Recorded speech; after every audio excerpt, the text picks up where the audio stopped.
Doctor. Doctor Botticelli, muy buenas tardes a todos, muy complacido de estar aquí hablando de un tema con el que tuve contacto la primera vez no como funcionario público, sino como investigador, y ahora me cabe una responsabilidad mayor. Quisiera comenzar con el siguiente comentario de carácter general, si se quiere una provocación. Doctor Botticelli, si esta misma reunión 5 años atrás hubiera sido una reunión muy distinta. Su homólogo de los Estados Unidos no estaría sentado seguramente con el ministro de Salud y Protección Social de Colombia, sino con el ministro de Defensa o de Justicia, presentando unas estadísticas muy distintas, no hablando de la importancia de tener una buena caracterización epidemiológica de la población y no hablando de salud pública, que es el tema que nos concita esta tarde, sino seguramente presentándole a la comunidad internacional como un triunfo de la política colombiana, seguramente el aumento del precio de la cocaína en las calles de Los Ángeles, o la disminución de la pureza del alcaloide en las calles de Nueva York. Esas eran básicamente las presentaciones que se hacían. Yo creo que ha habido un cambio fundamental en muy poco tiempo, y yo creo que eso es motivo de celebración y motivo de complacencia para todos. Aquí yo creo que estamos abriendo un camino de la sensatez en este cambio de las políticas públicas. Quisiera al comienzo de mi presentación hablarles un poco del contexto y cómo en Colombia hemos venido cambiando de las prioridades y cómo este cambio en el discurso tiene que empezar a materializarse en un cambio de políticas públicas. Por razones más o menos obvias, en Colombia el énfasis se puso por mucho tiempo, por casi 3 décadas, en el control de la oferta y en particular en el control de la oferta exportable, como ya lo dije. Colombia, por primera vez por allá en el año 1978, la DEA dice que Colombia es el principal país exportador de cocaína en el mundo. En 10 años, del año 78 al año 1990, Colombia se transforma completamente como sociedad. La tasa de homicidios, que estaba por allá por los lados de 20 por 100.000 habitantes, un poco menos, la promedio de América Latina, se convierte en cuestión de una década o menos en la más alta del mundo.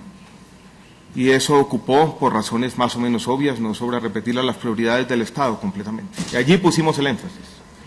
En los escenarios como estos, lo que decía Colombia era básicamente el énfasis en la corresponsabilidad. No se hablaba de salud pública, se hablaba de una especie de división del trabajo internacional. Nosotros teníamos que controlar la oferta y los países desarrollados que tenían problemas muy distintos, eso se decía, tenían que controlar la demanda. Y esa era básicamente la conversación que se tenía, vuelvo y repito, en escenarios como estos. Los objetivos de la política pública estaban ocupados, creo yo, más en objetivos que uno podría llamar instrumentales, no intrínsecos. Era simplemente la reducción de la oferta o de la demanda, no más. Se hablaba de la droga, no se hablaba de la gente. Y el enfoque de salud pública, ya lo he dicho, pero no sobra repetirlo, estaba completamente ausente de los escenarios nacionales e internacionales. Aquí hay colombianos en esta sala y recordarán que nuestra agencia ocupada de los temas de droga, incluso de prevención, la publicidad que transmitía todos los días, era una publicidad que hacía énfasis en control de la oferta. Hablaba de la mata de cocaína como la mata que mata. En ningún momento la publicidad estatal hacía énfasis en los aspectos de salud pública o de prevención. Estuvo completamente ajena de las preocupaciones de política pública. Aquí hay una especie de derrotero o desarrollo institucional que nos muestra cómo las cosas han venido cambiando. Tenemos un primer hito institucional por allá a mediados de la década de la 80, con el primer estatuto antidrogas que tuvo el país, que enfatizó sobre todo los temas de control de la oferta y los temas prohibitivos y los temas de castigo. Después se dio en Colombia un debate muy interesante, también ajeno a las consideraciones de salud pública, que fue un debate, dijéramos, más filosófico. En el año 1994 nuestro Tribunal Constitucional despenaliza el consumo en dosis mínimas y se da por espacio de casi 10, 12 años. Una discusión bastante interesante porque los argumentos de la Corte, si uno revisa esa sentencia, no fueron argumentos basados en la salud pública, fueron argumentos basados en la defensa de las libertades individuales, con una posición que uno podría llamar como libertaria en su momento. Y después tuvimos en el país, un debate muy interesante que terminó, como dice allí, con un cambio constitucional, una enmienda de nuestra Constitución el año 2009, diciendo que se prohibía el consumo de drogas, también basada no en argumentos de salud pública, sino en un contrapeso a los argumentos libertarios que había esgrimido la Corte en el año 1994. En el año 2011, nuestro Tribunal Constitucional vuelve a insistir en el tema de la defensa de las libertades individuales, y miren que en todo este derrotero la salud pública estaba completamente ausente del diálogo institucional, no se hablaba de eso. Los argumentos para cambiar la Constitución del año 2009, si uno los revisa con atención, que esgrimió el entonces gobierno del presidente Álvaro Uribe Vélez, estaban basados en la siguiente lógica o en la siguiente cadena de argumentos. Se decía, la despenalización puede llevar a un aumento de la demanda. El aumento de la demanda a su vez lleva a un crecimiento de la oferta, concomitante a ese aumento de la demanda. Y el crecimiento de la oferta puede llevar a manifestaciones criminales, lo que a su vez puede terminar, dijéramos, en más homicidios, por ejemplo. Salud pública completamente ausente. Aquí viene el cambio. Por primera vez en el año 2011 tenemos un enfoque de salud pública en el país, con una ley, la ley 1566 del año 2012, y tenemos ya, coincidiendo con el cambio de postura internacional, y no voy a insistir al respecto porque ustedes bien lo conocen, un cambio de postura en el país que tiene en cuenta la perspectiva de salud pública en algunos de los aspectos que ya fueron mencionados por el doctor Becerra. Se reconoce, de un lado, las libertades de los consumidores, se dice de manera explícita que no todo consumo genera enfermedad, se dice que la salud es un derecho fundamental, pero sobre todo que ese derecho se materializa en acciones de salud pública, sobre todo de promoción y prevención, y haciendo énfasis también en la atención o prestación de servicios, y se reconoce también de manera importante y explícita el tema de la salud pública. Coincidiendo con este debate, yo creo que el país ha tomado conciencia de que esa diferenciación entre países productores y países consumidores ya no existe. Y en Colombia, como ha ocurrido en el mundo y como ha ocurrido en la región de las Américas, hemos venido experimentando un aumento importante del consumo. Ustedes pueden ver las cifras de la prevalencia. Tenemos encuestas comparables a años 2004-2011. Miren que la prevalencia del consumo de cocaína, por ejemplo, cuando se pregunta por toda la vida, se ha casi duplicado en un lapso muy estrecho, de menos de una década. Lo mismo ha ocurrido, pero con tasas menores de aumento de la prevalencia con el consumo de cannabis o marihuana. Lo mismo ha venido ocurriendo. Yo hice antes de estar de ministro un estudio donde hacía una comparación de estos datos en la región de las Américas con quienes tenían encuestas comparables. Y observamos en su momento un aumento similar en Chile, en Brasil, en Argentina. Los niveles de Colombia siguen siendo inferiores a los niveles de otros países de América Latina, pero este es un problema que ha venido creciendo y nos preocupa en el Ministerio de Salud, por ejemplo, el dato siguiente, y son las edades de inicio de primer consumo han venido cayendo, y hoy en día para el consumo de marihuana, por ejemplo, el 60% de los inicios ocurre antes de los 14 años, que es sin duda un problema preocupante.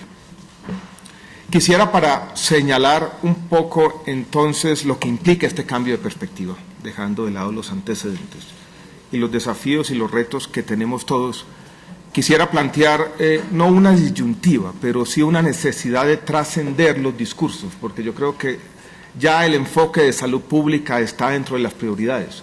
Ya tenemos un ordenamiento legal que lo dice de manera clara. Ya todos podemos decir, y aquí copio las palabras de los expresidentes Cardoso, Zedillo y Gaviria, cuando se dice que los países ya deben tratar a los ciudadanos dependientes como pacientes y no como delincuentes. Ya eso está entronizado en nuestras prioridades. Ya de alguna manera hemos dicho que los objetivos son los objetivos de la gente, no de las drogas. Ya nos preocupamos de los objetivos intrínsecos y no los instrumentales. ¿Qué viene entonces? Y lo que viene es, sin duda, un desafío de políticas públicas, donde tenemos, ya lo dijo el doctor Becerra, un avance desigual en la región, y donde hemos venido avanzando en esos 4 o 3 pilares con los cuales uno podría describir la política pública: la prevención, la promoción, el tratamiento, la reducción del daño, y también valdría la pena mencionar allí el control de la oferta. Sobre prevención y promoción, yo creo que ya se ha dicho, y yo creo que ha sido una cosa que ha dominado las discusiones de la mañana, la importancia de tener una buena información epidemiológica, de poner el énfasis en los determinantes sociales, de alguna manera asumir el reto de las políticas multisectoriales. Les cuento rápidamente una anécdota. Yo estuve hace 5 meses reunido casi por casualidad con quienes son los encargados de la política de prevención de consumo de drogas psicoactivas en las diferentes provincias o departamentos colombianos. Había 12, 13 personas. Todos se quejaban de lo mismo, de los bajos presupuestos, de la inestabilidad en sus cargos y de la falta, si se quiere, de una política nacional que guiara las prioridades. Todos estaban trabajando de manera diferente, unos hacían énfasis en una cosa, otros en la otra. Todos ya habían entronizado el discurso de la salud pública, pero todos manifestaban la importancia de tener mayores presupuestos, de tener mayor estabilidad y de tener, si se quiere, una mayor coordinación entre impactos o políticas aisladas que se estaban haciendo en las regiones.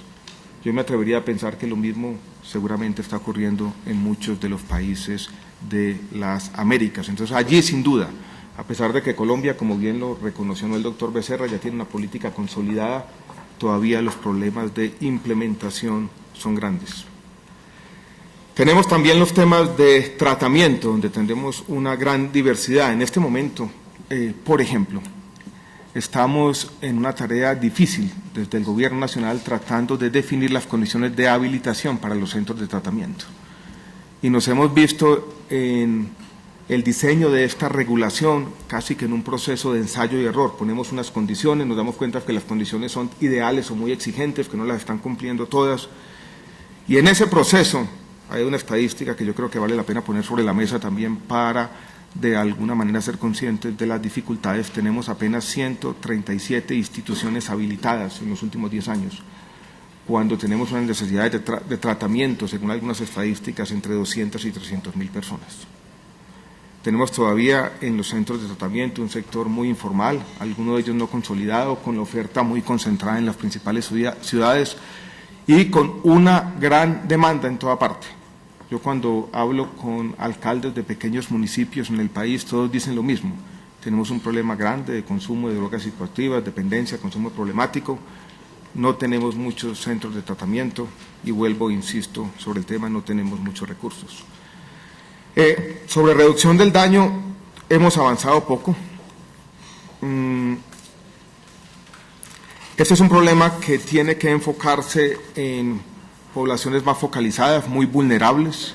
Tenemos algunos problemas, por ejemplo, de consumo de heroína en municipios del sur de Colombia, donde estamos empezando a implementar políticas de reducción del daño, y allí vuelve un tema, dijéramos, fundamental. Ha habido algunas experimentaciones aquí en la ciudad de Bogotá, pero donde el tema de evaluación de las políticas públicas yo creo que es fundamental. Aquí hay una lista no exhaustiva de los desafíos de implementación de políticas públicas. No quiero, dijéramos, ir más allá, ya los mensajes están sobre la mesa. Yo quisiera simplemente terminar diciendo lo siguiente: celebrar el cambio, celebrar que los temas de salud pública ya hagan parte de la conversación de Colombia con las regiones, celebrar de que parece existir un consenso ya casi absoluto de la importancia de promover las políticas públicas, pero llamar la atención al mismo tiempo de los desafíos, de la importancia de que estas políticas se materialicen, de tener una buena evaluación y de aprender unos de otros. Por ejemplo, se habla de que Brasil y Chile han avanzado. Sería muy importante nosotros desde Colombia conocer esas experiencias y que estos foros se conviertan en eso también, en una forma de contaminarnos unos a otros de las buenas políticas. Muchas gracias a todos.